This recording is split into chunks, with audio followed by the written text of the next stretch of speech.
Yo, what up? Good morning, everyone. We are back. It's your boy JR. This is the TSA Hoop Show, and we need to get rid of this so you can see my face. Let's try that. Hey, what's going on, everyone?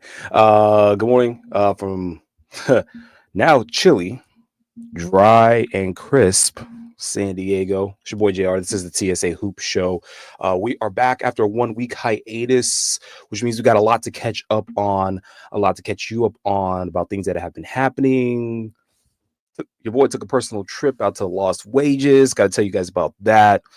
Some trending things in the NBA, a bunch of stuff really that we just got to catch up on. We got to get ahead on. We got to update you on so that way we can get us rolling again through this cold month of December. This show is about cold weather and hot teams, or some not so hot ones. So if you guys want us to talk about your favorite team, how they're doing right now in the NBA, how they're trending, some things that we could do to fix them. We tried to fix teams and the NBA at large a few weeks ago. Doesn't seem to really be working. Things are kind of going topsy-turvy as they are right now. If you guys want to hear about your favorite teams and how we're viewing them right now from a betting perspective, from a pure basketball perspective, you know where to tune in on Spotify, follow and find the Sports Affiliations TSA Hoop Show with your boy, and it is all good. And yeah, again, glad to be here. If you guys are just tuning in, um, this is week 7 that we just got through. I believe we're going into week 8 of the NBA. Skipped last week, spent some time with the family, got some post-holiday stuff going on. Getting ready to change everything over. And if you are viewing right now, if you're viewing this later, you can see got the holiday trending hat on, which means that it's looking a little bit more like the holidays for me around here, but not so much for other teams. Let's go back and see what we missed in the last 2 weeks. Actually, a couple of crazy things going on. Before we let you guys go, some of the hottest teams around the league ended up being teams like the Houston Rockets, Golden State Warriors. OKC was kind of floundering there a little bit there near the top. And Denver was coming on strong. Denver Nuggets in the West. And over in the East, of course, the Cavs are still kicking butt over there. Boston's still trying to play catch up there over the last couple of weeks. We had a huge matchup between the number 1 and number 2 seeds over there, as well as over here between Houston, OKC, and Boston and Cleveland. Of course, Cleveland and OKC both coming out on top over there. So Cleveland's still on top at 21 wins. Absolutely amazing. Had some injuries over the last couple of weeks as well. Of course, Chet Holmgren still out with a big injury, with a hip injury over there at OKC. Jared Vanderbilt still out with a back injury. His updated status has gotten moved to late January now, which is absolutely crazy. Got a little bit of a Michael Porter thing, I think, going on. We're seeing how this, if these surgeries and everything is supposed to happen in the off season from last season, is going to be successful with helping them getting back to play. Because that trade deadline is starting to look a little more and more important for the Lakers there. Austin Reeves, of course, out with an injury as well. And then Orlando, who was starting to cook, already had lost Paolo Banchero to an injury out for a few weeks. And Franz Wagner took over that Orlando team again this season, had Orlando cooking. Now Franz Wagner is out as well. So those are some really big injuries that have happened over the last few weeks or are still occurring. As far as how it affects your fantasy, let us know, because I know that I got Chet Holmgren sitting there on my IR. He's been sitting there for a few weeks. Kind of hurt me a lot of bit. Kind of wish that he would get back to full form so that way I could win my league, but that's neither here nor there. Don't want Kevin Durant to come at me. What up, Coach? Speaking of your fantasy players, don't forget to follow at Coach Craig Sports there on YouTube, who's putting out those daily fantasy lineups for you. And if you guys have any other fantasy advice, if you guys have any other ideas, topics about the NBA, don't forget to check in here at the TSA Hoop Show. And DM me. We give shout outs here on the TSA Hoop Show. We like to give love, and coach is always showing us love by helping us out from our fantasy perspective, which we're actually going to get into later on today in the show.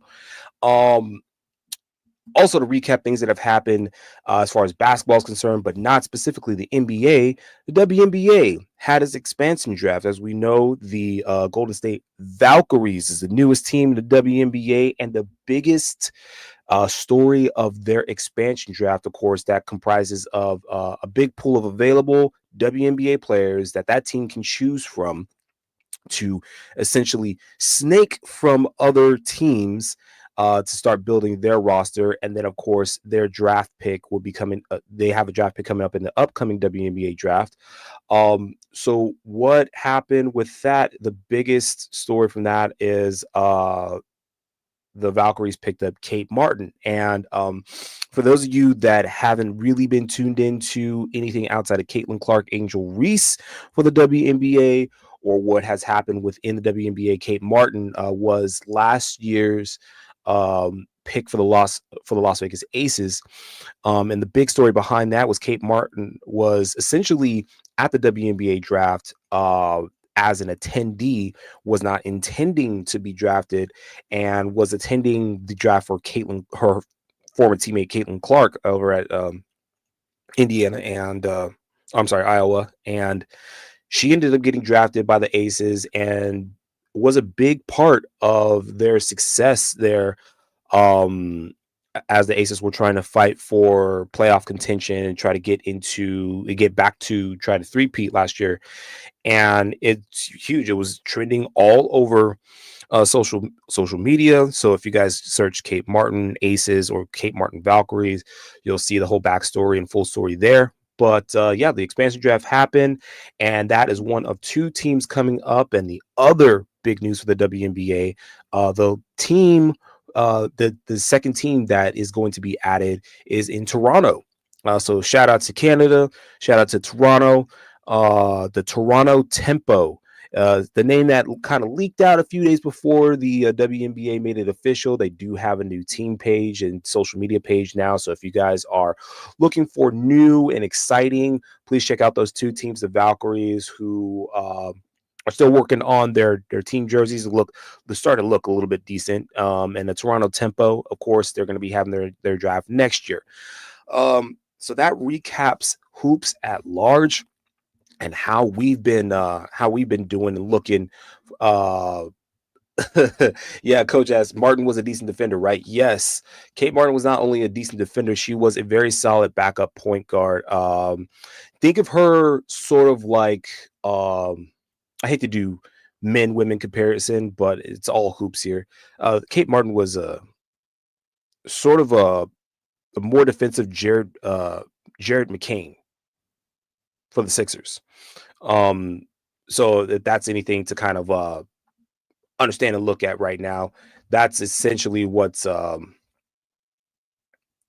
Valkyries are picking up right now, which is absolutely amazing. Shout out to that team. The whole city is excited, and we're excited to see how they're going to affect the West, because they have a really, really great schedule coming up. Again, go to WNBA.com and look up the Golden State Valkyries, find their team page, check out their schedule. They're going to be playing my Sparks their opening night. So that's going to be a whole movie, because they also picked up one of our players on the Sparks as well. So it's always hard to see some of your players go, but you wish them well.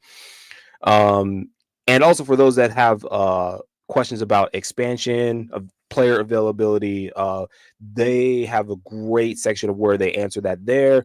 Their team page, their social media answers that there as well. And we got some answers for you here too, so don't forget to DM us as well. Moving on, we got to get into some meat right now, guys. Again, a lot of things going on in the NBA right now. The standings, when we compare to our predictor analysis, again, there are like 5 teams that are complete outliers, but we can't get them all right. But there are some teams that are really hot right now. There's some teams that are just freezing cold. A lot of teams are sort of like that lukewarm kind of bland oatmeal kind of schedule, the win loss right now. But we're gonna get to some hot teams. We're gonna get into some cold teams right now. Try to figure out what's working for them, what's not working for these other teams, and some games that you could look forward to for these following teams. And again, just taking a break here, switching over to what's going on in the NBA. We'd like to not forget our sponsors, the Drafters app, where you can bet on your favorite teams, bet on your favorite players for the NBA. Don't forget to check out the Drafters app, where you can either download it in your app store, or you can go to the Drafters link website. I believe they have it for the Android app, where you can download that. And again, you can get your first deposit match up to $100 if you use the code TSA bets. Okay. Hot hot NBA teams right now. It's probably hotter than the stove that you got cooking up today's meal. It's probably warmer than your household right now, trying to keep you guys getting going through this winter. Hot NBA teams right now. We're just going to go ahead and list them out. Dallas Mavericks. Definitely put together some great wins there to try to get into that top four sitting right now, where we thought that they would be early on in the season, but of course they had a few games where they dropped a few just questionable drops early on in the season, but over the last couple of weeks they have been coming on.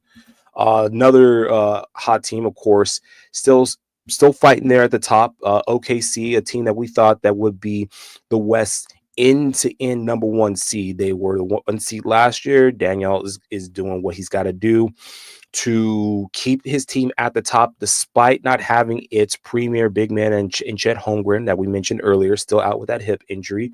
SGA still coming alive, still pressing forward, still helping his team defensively, along with Jay Will and Lou Dort, definitely pushing through. They got Isaiah Hartenstein back, who's definitely been a huge asset. I mean, if you guys have been following what those guys have been doing, what he's been doing as a player, he was a huge rebounding machine against the Los Angeles Lakers, which is an absolute shock to a lot of people. But if anyone remembers, the Hartenstein was the dog, the hard-nosed worker that he was in New York.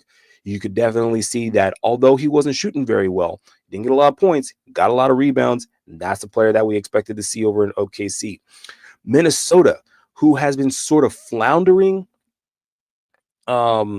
as far as the standings are concerned, had a little bit of an internal player issue there going on with Julius Randle, and trying to figure out what's going on with Nate DiVincenzo, who's been asked to do what he did not do over in New York, handle the ball a lot more. So you're seeing that those turnovers increase, not be a spot up shooter like he was over in New York.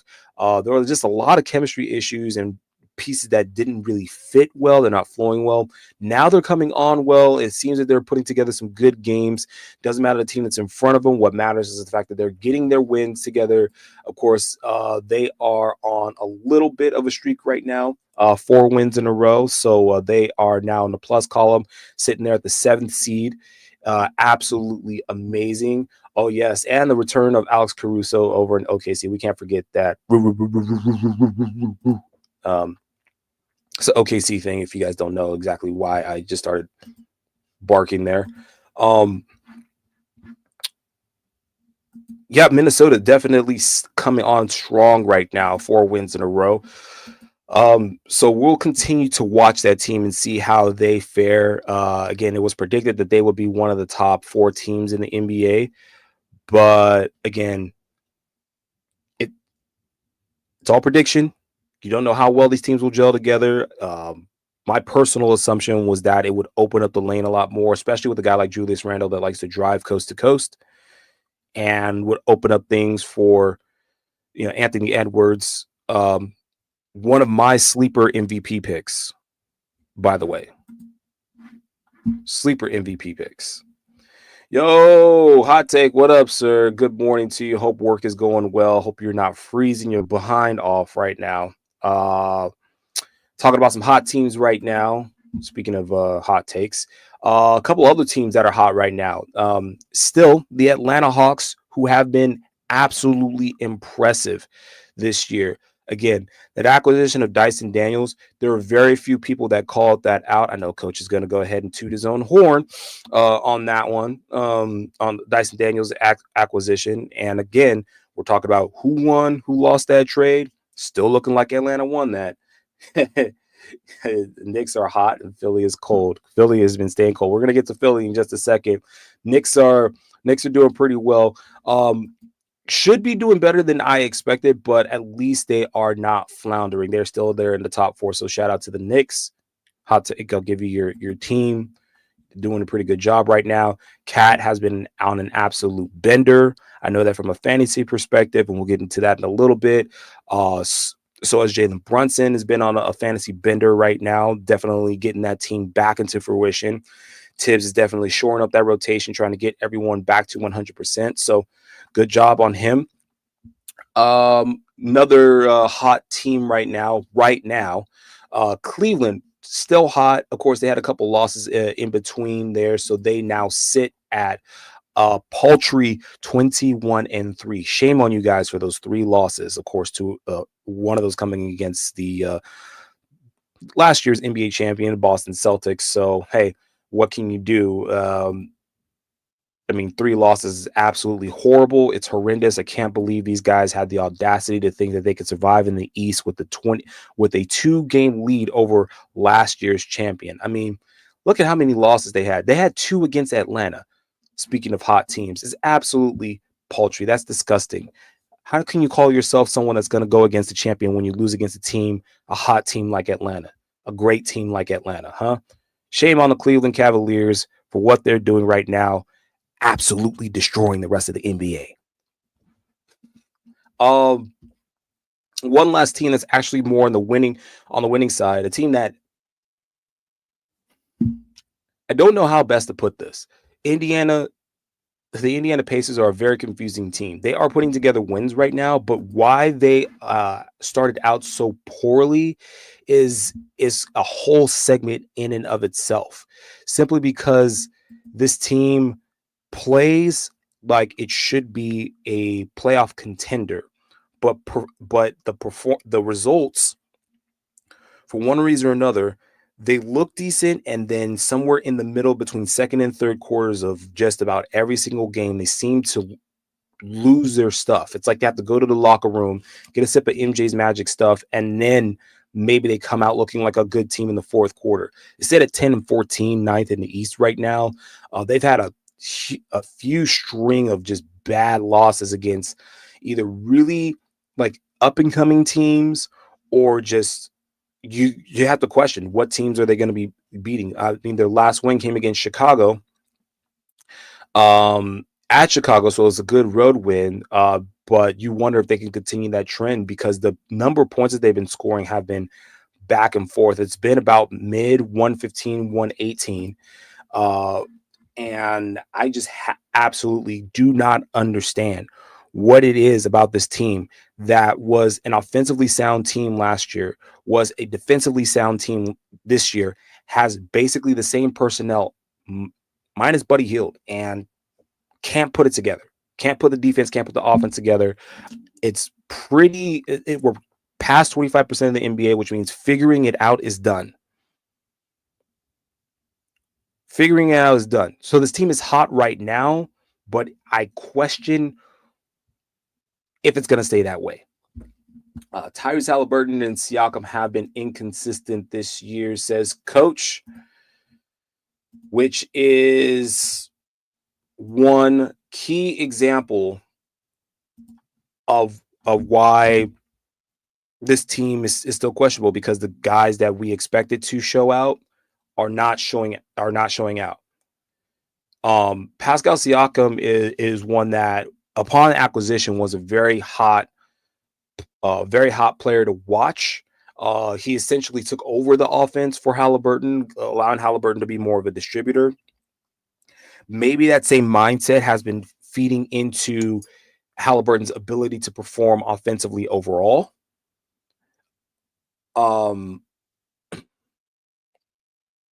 and yeah, shoring up that rotation. So I don't know what's going on, what coach is doing over there, but would love to see this team sort of start heading in the right direction and right the ship.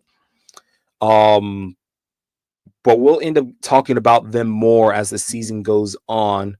Possibly get some stuff up there on the website at sportsaffiliation.com. If you guys are looking for any type of breakdown fantasy wise, you need something hard nosed that you can refer to, don't forget to head to the website. Those are some hot teams right now. But it's December. For some of y'all are seeing some of that sleet and snow, getting that football weather. So let's talk about some cold teams right now. I'm wearing this nice little holiday hat for those of you that'll go back and watch the YouTube video of this cold NBA team right now. Los Angeles Lakers. Can't figure out for the life of us. For those of you that actually been tuning in to specifically the Lakers season, because the Lakers are always trending. They're going on another losing streak here, which is 3 in a row. Just dropped one against Atlanta, thanks to a late 3-pointer by Ice Trey. They're in overtime for that loss. Lost a bad one on Wednesday against Miami in Miami. 40-point loss there, 41-point loss. Minnesota, which they scored their lowest point total ever in Minnesota on a 109-80 game. Bad performances all across the board. It was a great performance by Anthony Davis and LeBron James last night or the other night in Atlanta, but the night before that, at Miami, poor performances. Minnesota, poor performances.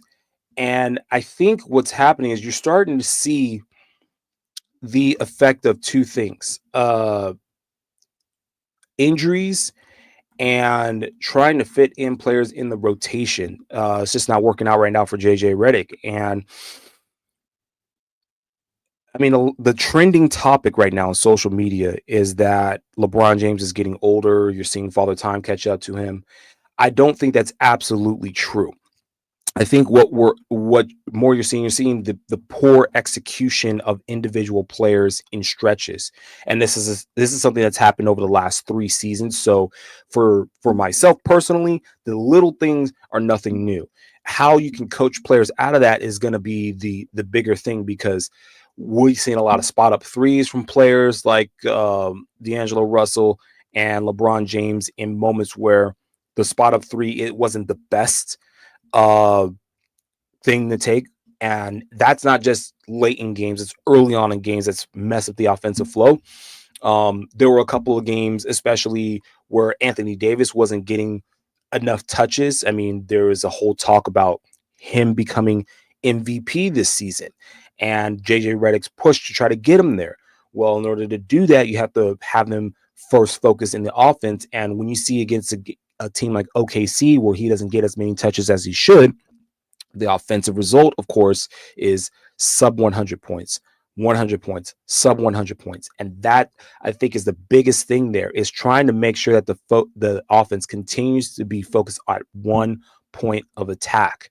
I know that makes the Lakers look like a one-trick pony, but until they can get everything else kind of shored up, until they can improve their three-point shooting overall, they need to continue to try to attack from one point, so that way they can allow for other players to get space, get better shot selection.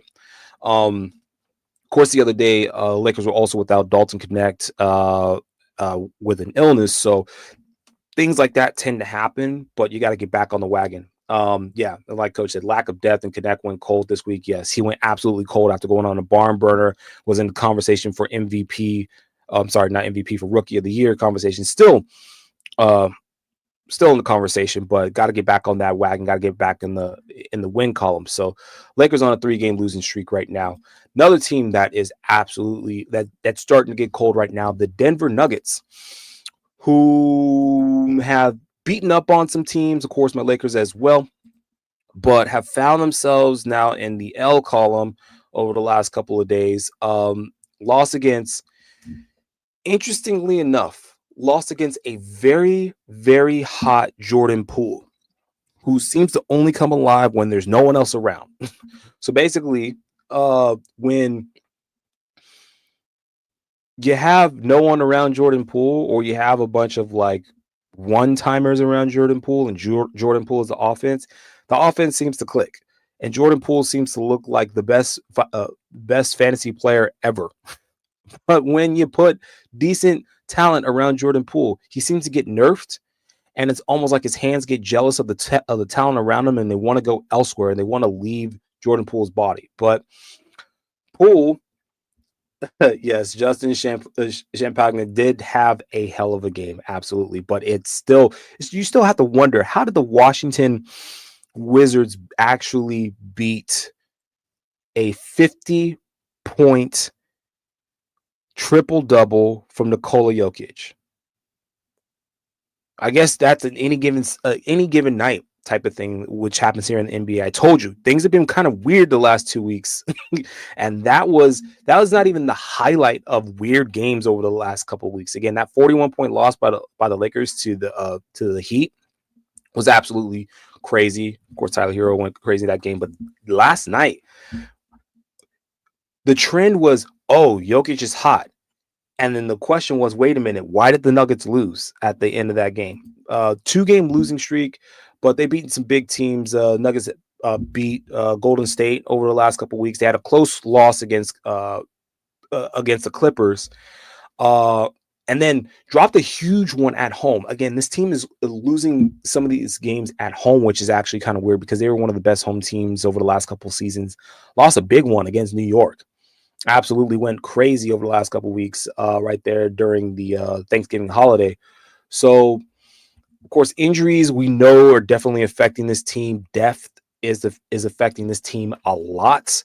But Denver is one of those teams where we sort of have this expectation that the person that we believe that could be the face, that we know is the best statistical an effective player in the NBA right now in Nikola Jokic. Yes, I'm saying that he is the best statistical and effective player in the NBA right now. We expect him to be able to get Jamal Murray back on whatever wagon he's fallen off of, get the rest of his team and all of their injuries back into the winning column, back up into the standings, which they're currently sitting right ahead of the Lakers in 9th right now for the standings in the West. So they're the season ended today. They play the Lakers at home for that 8th for a chance to get the 8th seed.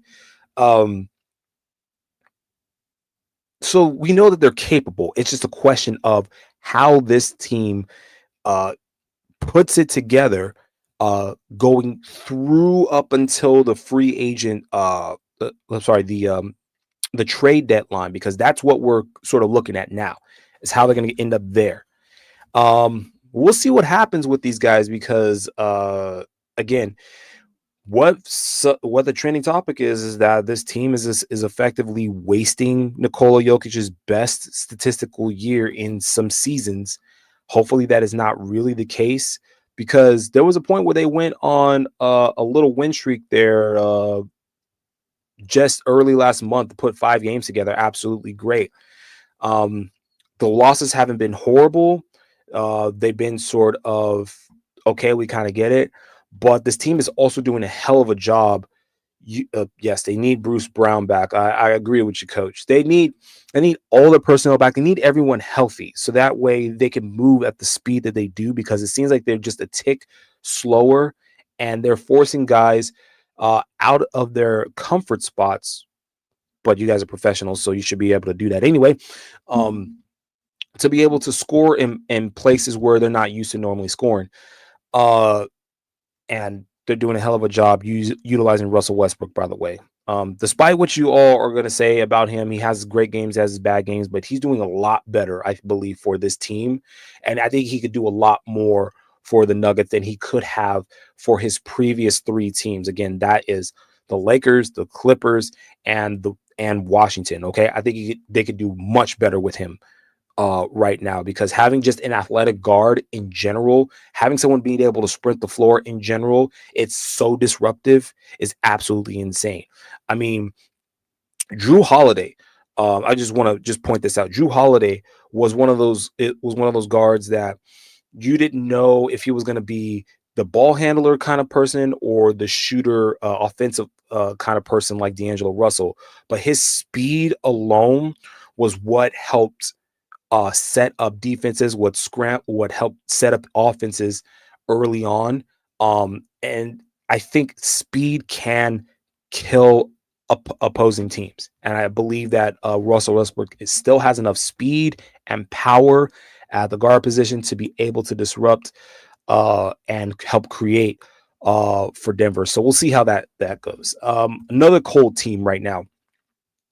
And this is cold in the sense of like how they're performing overall at this point in time. The San Antonio Spurs, who have actually put together some decent wins over the last month, but just recently just haven't been able to put together a good couple of wins. So now they're sitting on the outside of the play-in spot at the 11th spot right now. And we're not talking about Victor Wembanyama much this season. I mean, is he still doing some phenomenal things? Yes, still Block City there, but it seems like this team is quietly staying under the radar in the media, and maybe that Harrison Barnes acquisition isn't going as well as we expected it to, but they were putting together some decent wins towards the end of the month. They're now on a 3-game losing streak against some pretty tough teams, minus Sacramento. It's weird. These guys beat Sacramento at Sacramento and then lost to Sacramento at home. Shout out to Malik Monk and the revenge on Harrison Barnes. Lost to Chicago, who's been pretty hot and then off again, on again, off again. Lost against Phoenix at Phoenix. Of course, lost against the Lakers towards the end of that month, but we're not really concerned about that win or loss because it's the Lakers who are still trying to figure it out. The San Antonio Spurs team has got Chris Paul at the helm, and they're trying to figure it out. But they are one of those cold teams right now. 1 out of 5 in the last 5. Sohan had a nice second game back with no Wemby. Yes, they did. Yes, they did. Thanks, Coach, for pointing that out for us. Let's get to another cold team right now. The Charlotte Hornets. Oh my God. Charlotte Hornets, who started out surprisingly well in the beginning of the season, are now sitting at their 8th loss in a row, which, for all intents and purposes, it's one of the teams that we did not talk about much because there's a team that has been statistically and overall visually worse than them, which has been the Washington Wizards. But we don't talk about the Washington Wizards because we expected them to be bad. We don't talk about Utah Jazz because we expected them to be figuring it out and be bad in the win-loss column. Charlotte Hornets is a team that we expected to do bad, but not this bad. Not start the trend of no-win November like the Washington Wizards did. They have not won since they had won their very close game versus Detroit back on the 21st of November.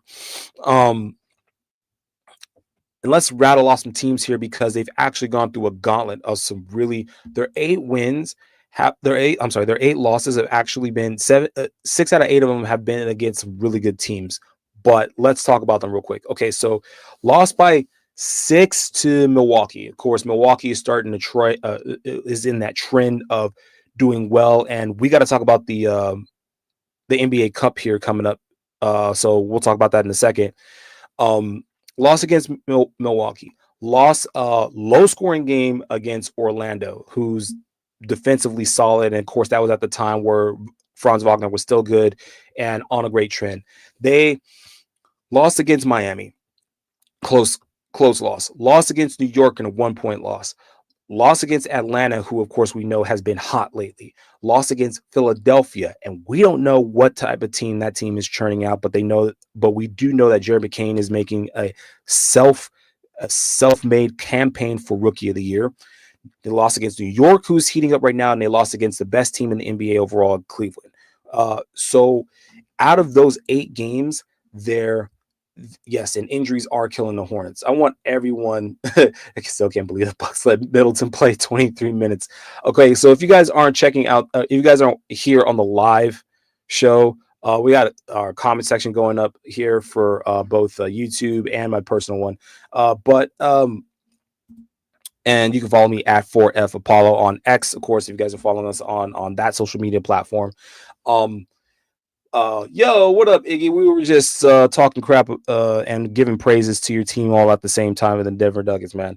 Um, Iggy is our resident Denver Nuggets fan. If you ever want to have a man stand 10 toes in for the Denver Nuggets, go ahead and follow him at IGGY_IDP on X. So the Hornets have been, out of those 8 teams, 6 of those teams are in playoff contention. So and 2 of those games were versus New York. So while I could sit here and say, oh man, this team is actually bad. No, they're actually pretty decent. They score well against scoring teams. They defend well against teams that defend well. So they sort of ride whatever the game is in front of them. If it's a defensive game, they bring a defensive game as well. Low scoring. If it's a high scoring game, they bring that high scoring game as well. A couple of those games, we saw LaMelo Ball just kind of go off and then get sat in the last couple of minutes. Of course, we're talking about that Brooklyn game that they lost by 1 point right before they got their only other win during that time against Detroit. But we see some interesting rotation, some interesting lineups. They're still trying to figure it out over there in Charlotte, but 5-17 right now, I believe, is their record. 5-17, I believe, is the Charlotte Hornets record, and they're good as far as performing in the game. Their win-loss record, I believe, does not reflect the ability and the talent of this team, but they are a cold team right now. They're on an 8-game losing streak right now. Hopefully they never have to see a schedule like for the rest of the season like that again. In fact, coming up for their next few games, they're going to be playing today. They're playing Indiana today, so they should have a decent game there. Then they got Chicago, Philly, Washington, and Philly again. So the next 5 games are effectively winnable games. So we'll see if they flip that around. Yeah, Indiana, Chicago, Philly, Washington, and then Philly again. And then they play against a red-hot Houston Rockets team right now. So a little bit of a break there. We'll see exactly how they turn out those next 5 games. We'll come back to that next week on next week's show. And then last but not least, the Bucks. And the Bucks are actually not so much of a cold team as more of a lukewarm team. They went on a little bit of a tear there to get themselves back into contention for a playoff spot. But the teams that they faced while they were hot were some more of like subpar teams. Again, they went on a 7-8 game winning streak in the middle of November, playing teams like Houston and Indiana, of course, beating up on teams like the Hornets we just mentioned, Miami and Washington. Miami's one sort of caliber team, but then you had Washington in the middle of there. You had Indiana, who's not that good, Chicago that's figuring it out. So some of those wins, basically what the Bucks have been doing has been the same thing every night, taking Giannis Antetokounmpo and Damian Lillard and saying, go shoot, and telling everyone else, go defend. And I don't know if that's really working for Doc right now, but it was at that time. Right now, they got back-to-back losses. They had a big loss against Atlanta. They had a big loss against Boston, 2 playoff caliber teams. So while the Bucks are getting the wins that you believe that they're supposed to, this thing of, oh, let's wait for Chris Middleton to get back. Oh, let's wait for this person to get back so that way we can have all of our quote-unquote offensive firepower, is showing 2 things: that the ball's not moving enough and that there's not enough offensive power. I think that the Milwaukee Bucks have had a Lakers problem longer than the Lakers have had it. I think they have a bad bench. They don't have great defense. they have lapses in their gameplay, and although they give great performances from their top two players, it's everyone else does not step up. And they have had that problem longer than the Lakers have, which is absolutely phenomenal to say, because if you look at it from a social media perspective, it's always been a Lakers problem. But this Doc Rivers thing is absolutely insane. We're going to go back over history and see if firing that coach halfway through the season for Milwaukee was the smartest move or the worst move. We're going to look at that 2 seasons from now, and hopefully we say that it was a good move, because I don't like it when people lose their jobs and you go back and say, see, we should have kept that employee. Saying that from a personal perspective as well. But anyway, those are some cold teams in the NBA right now. And if we didn't get to your team and you think that they're hot or cold, make sure you come to the comment section. You shout them out. We will talk about your team. We actually had someone post this up on the comment section under a post about for the show. And let's talk real quick about Chicago, because that's a team that has been mentioned in our show multiple times. We talked about how players have been traded away from this team. The health of this team has been questionable. They traded away one of who we all collectively believe as NBA watchers have believed was one of the defensive stalwarts in Alex Caruso, who was out a bit with an injury. So Chicago has been very interesting to follow. So right now they're 10-14. They sit right at the cusp of the play-in. They've been on again, off again. They've beaten some decent teams. They lost against some really good teams. And then, I don't know, their offense is all over the place. As far as scoring is concerned, they're 4th in the league. So these guys know how to shoot the ball. They really share the ball, but the problem is that their defense is absolutely paltry. So when you're seeing these losses, they're losses that are 140-point losses, 130-point losses, is absolutely crazy. So last couple of weeks, over the last 5 games, they're 2-3. Of course, they two of those games are against playoff bound teams. Lost against Boston and Orlando, right? So we know that those teams are good, but lost to them in 130, 140-point scoring games. Their wins, teams are still scoring a lot of points. Beat San Antonio at San Antonio 124 to 139. But San Antonio doesn't normally score that many points. Triple dub. More team building issue than Doc issue. Yeah, also true. Talking about the Bucks right now, but the Bulls are definitely a team that we should be watching, because they could be.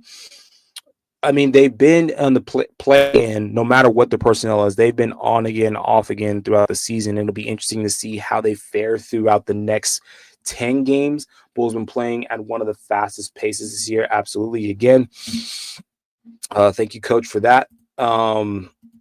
We are just going to keep an eye on this team. Next 5 games, they're going to be Philly, Charlotte, Toronto, and then Boston twice. Actually, let's just look at the next 3 games, because December 19th through December 28th is horrible. Boston. Okay, so they go to Boston and then they play Boston again at home. This is Chicago, okay?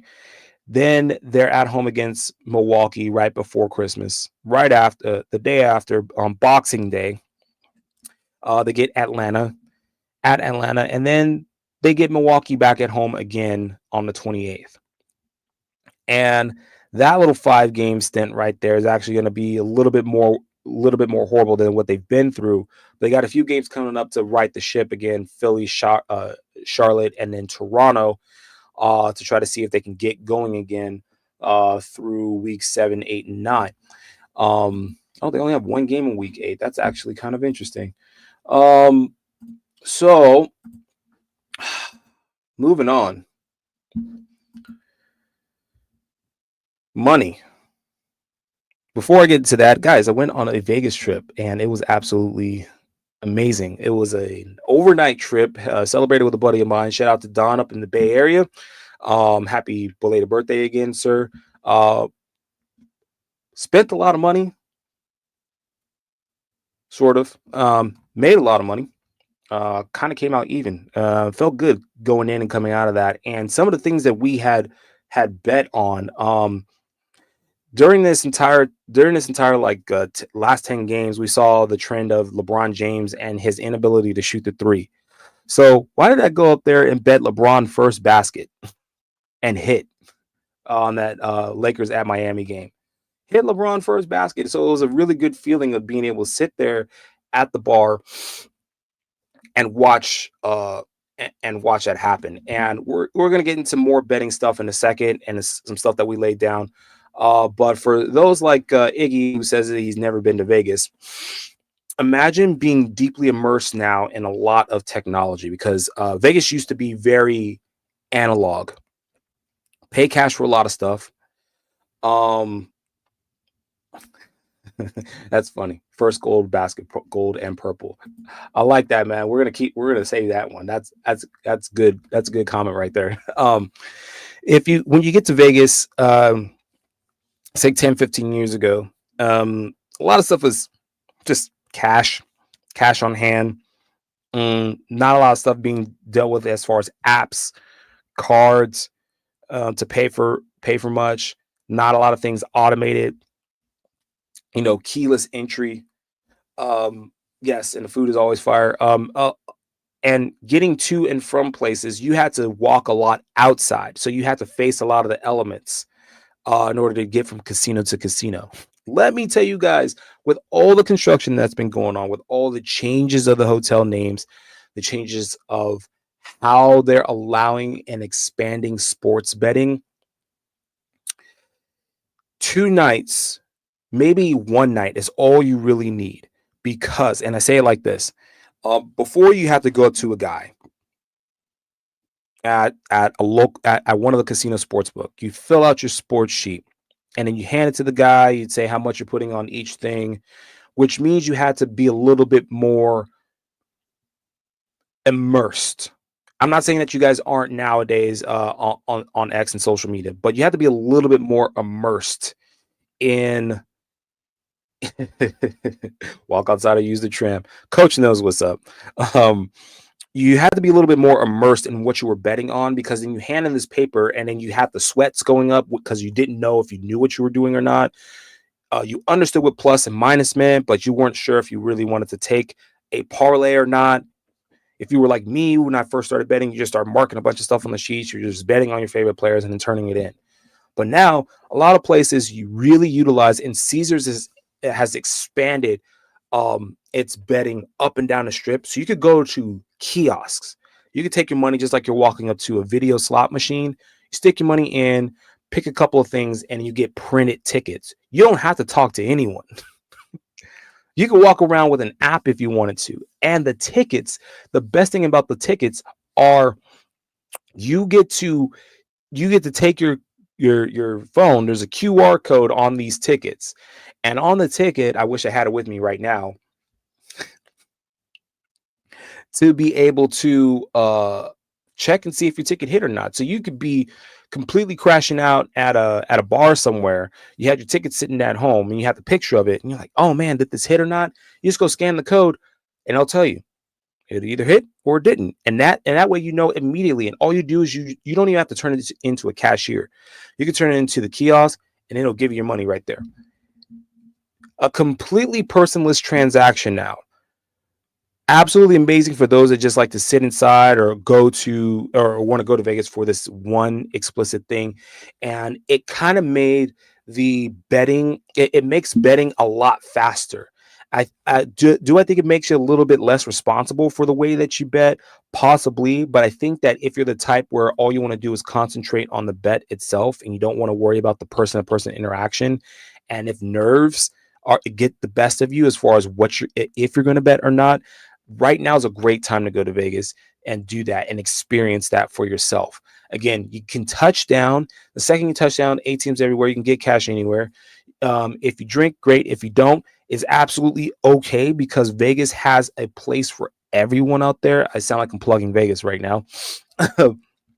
But you get down, you hit the ground running. Um, I took the bus for the first time to where we were staying at. Shout out to the Cromwell. They had very, very, very nice accommodations. Um, right there by the link and the nice high roller is what they call it. The big Ferris wheel that is also a mini bar. Um, stayed there, had a great time. Watched some basketball, watched some hoops. Was able to put some lines down. And speaking of bets, let's get into those right now. Some great players to watch right now, and some players that I'm watching right now, hot from a fantasy perspective. And it may be a little bit of a homer saying this, but some of the top fantasy players right now, because he's on my team. Nikola Jokic, just mentioned him earlier. 50 burger, 50-point performance, triple double. If you have him on your team, you're eating. I hope you have some players to supplement him, and you were probably first or second in the snake draft. Next player right behind that, the player that we just mentioned, JJ Redick's trying to get him to be MVP. Anthony Davis, trending in the right direction statistically, like all across the board. Yeah. You got to buy a ticket ahead of time, coach. Said the Ferris wheels is so long they didn't get to go on it. You got to get the ticket in the app way beforehand, and you got to get the happy hour ticket.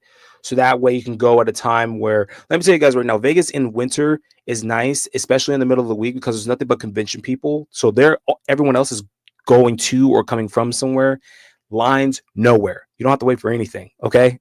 You can literally walk up to something the day of, the minute of, and be like, hey, we're going to go here. It's absolutely phenomenal experience. Vegas on the weekends, period. Hard. You have to know exactly what you're going to do. You have to have an itinerary for it. Don't do it. Do it in the wintertime. I'm telling you get to experience all the food in all the places for half the cost for a fraction of the wait time. You want to try to get in as much as you can. And the worst thing is, it's like an adult Disneyland now. There's so many more attractions and so much more to do. Next fantasy player, hot fantasy player. We mentioned it's one of the dynamic duo. You don't know if they're calling him Batman and Robin just yet, but Giannis Antetokounmpo of the Milwaukee Bucks is a trending fantasy player right now. This guy is going in. He's scoring, averaging, I believe it's 35 a game right now. Huge double watch, possible triple double watch if the rest of his personnel could shoot around him. But what he's doing right now is putting out as much offensive output as he can before the month of January. So if he's on your team while he's healthy, enjoy him. Have him on your team. Keep pushing that out. If you're looking for daily fantasy, he's a great buy. And if you have any other questions about that, make sure to follow us and follow Coach Craig Sports. Check out his daily fantasy sports channel. They're up there on YouTube. And some other things to look at. Bad teams to bet on right now. Again, we don't know what's going on with the Los Angeles Lakers, although they get great matchups in teams like Atlanta, Detroit, Brooklyn. We don't know what type of team that they're putting out from night to night. So it's always depending on if they're full strength or not. Lakers have been winning against bad teams in close games, and so the spread is not really it's not a great against the spread team to bet on. Indiana, again, lots of injuries there. Not really entirely sure if you're trying to go for a daily ticket, if they're a great team to bet on, because they ride the wave on the opposite side. They let the wave carry them. So they're so inconsistent. I don't believe in them as a team to be able to carry you to a solid win. And right now, we're not exactly sure which direction the Nuggets are going in, although individually, they have players that you can definitely bet on. As a team, it's just a question of how well the personnel can perform night in, night out, how well their bench can do. So they're kind of a hard team to bet on right now. And I also want to note that from the last show, a couple shows ago, Hot Take came on and said that Cleveland would start trending in the opposite direction as far as the win and losses column. So that's something to keep an eye out for as far as teams to bet on. Futures. I put out there as, again, a sneaker pick that for Rookie of the Year, Dalton Connect. He was up there at a plus, I believe I got him at a plus 12. Uh, when I went to Vegas and bet on him the other day, I don't know what the plus minus is right now, but I got Dalton Connect at a plus 12. Jared McCain, of course, with his self-imposed, self-proclaimed campaign for Rookie of the Year, I believe is at a minus 670 right now. So it's possible that he's almost like a assured bet right now. Dalton Connect, I think for most writers, sits at about second or third in the place for Rookie of the Year standings. So good to kind of look out for him. And it's funny because we're talking about these guys as Rookie of the Year, but McCain and Connect were not lottery picks. So hey, hopefully teams will start to learn their personnel when they're looking at guys like Zachary Ricochet, Alex Sarr in hindsight. Um, as far as and Stephon Castle, we don't know what's going on with him because he has not been getting a lot of minutes. He hasn't been performing a lot. I don't know if it's because he's stuck in that rotation behind Sohan and company over in San Antonio, but something to look out for as far as what these proposed Rookie of the Years are doing in comparison to their lottery picks of that season. What would be great to see what they're going to do. Who weren't lottery picks, Coach? We'll get to that in a second. So those are some bets that we had put down. Also put someone mentioned almost like a Brogdon Rookie of the Year. Yeah, Malcolm Brogdon Rookie of the Year. Yeah, that was a very low, very weird. What was that? 2014, 16? Scratching my chest trying to figure out what year that was. Castle losing playing time due to Vassell now. Yeah, who's gotten healthy? Yes, which the Spurs needed.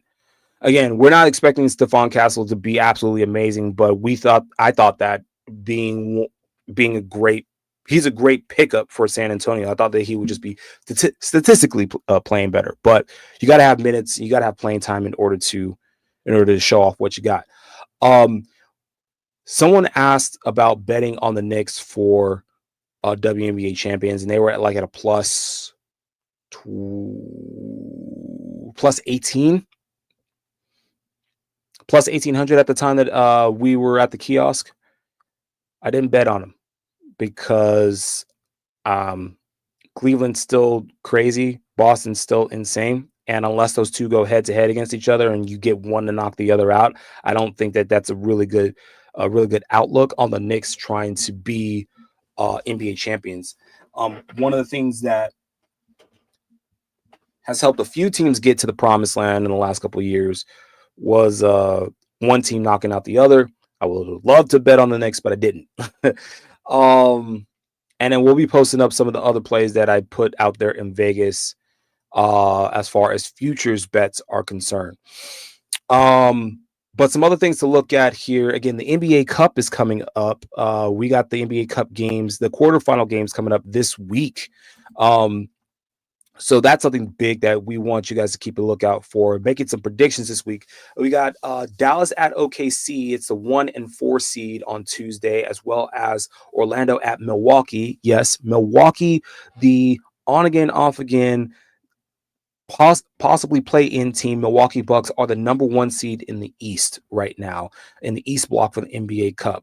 Which is why this thing is so weird. And they're going to be hosting Orlando for the quarterfinals on Tuesday. Then you have the Warriors at Houston. That's a 2-3 game. And then the Knicks at Atlanta. That's another 2-3 game, which those games make more sense than Orlando at Milwaukee. But some predictions, I think, coming out of that series, I think we may see Dallas beat OKC. It just depends on how hot the bench can get for Dallas, and if we get a much healthier OKC team, which has been playing a lot of small and quick ball as of late, thanks to that big hip injury again by Chet Holmgren. Orlando at Milwaukee. Orlando plays a much more solid game than Milwaukee does. Although Milwaukee is the number 1 seed, they got that number 1 seed by beating the teams for the cup games Again, this is different from being a number one seed in the NBA. They beat the cup teams that they were supposed to beat in their group in order to earn that seed. Orlando is going to Orlando was not one of those teams. I believe they're going to see a better team in Orlando, and Orlando's going to take that game on Tuesday.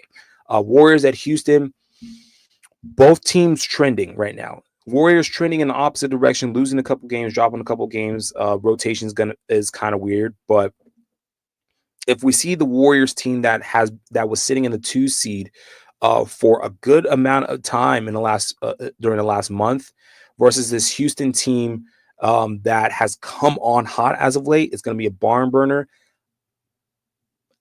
The homer in me says Warriors because it's a Cali team, because I follow the Warriors for such a long time. But the way that Ime Udoka has been fired up and has this team playing as of late, Houston could come out of that as a very strong candidate for winning that game.